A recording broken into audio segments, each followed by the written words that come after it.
Pin á, nyeri nak mau pergi. Relax tu ni. Ini dah. Oh. Ini nak pasang. Tak, dekat dulu. Okey, tolak.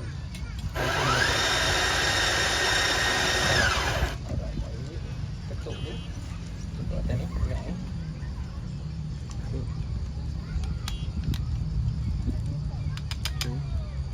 Ambil ni.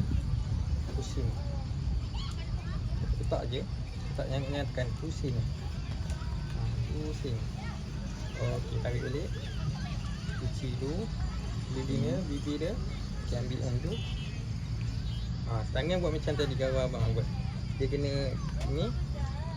Buat ni. Abang tekan Okey. Sebab apa? Tu saya tanya dia sebab apa dia? Sebab bagi ratakan. Kalau abang tak buat macam ni dia jadi macam ni. Sini dia jadi bukit.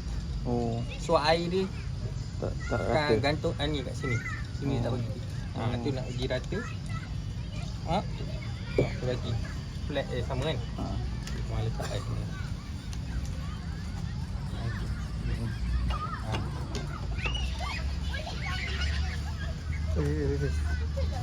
Ni tu terema. Mana okey ke lagi?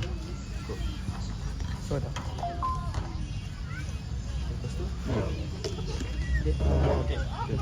Tekan dulu.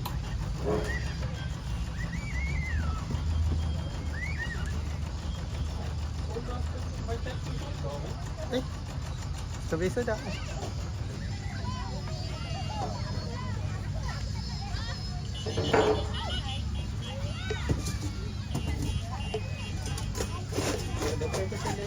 Ni.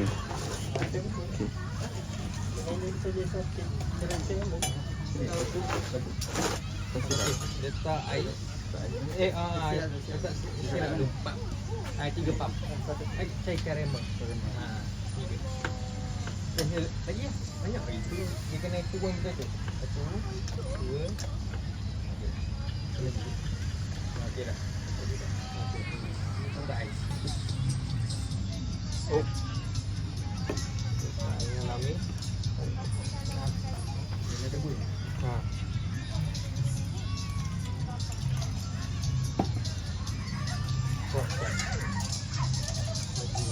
Tekan nombor 2.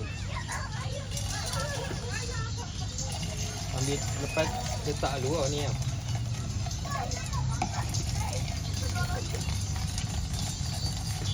Nampak buih lah. Tekan lagi.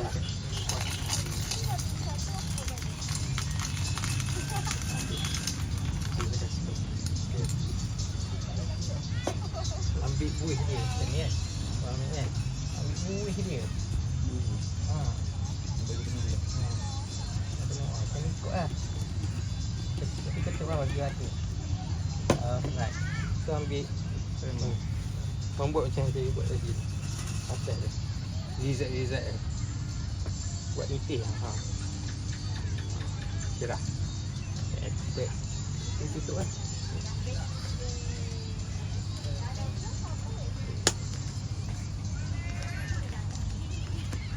Settle.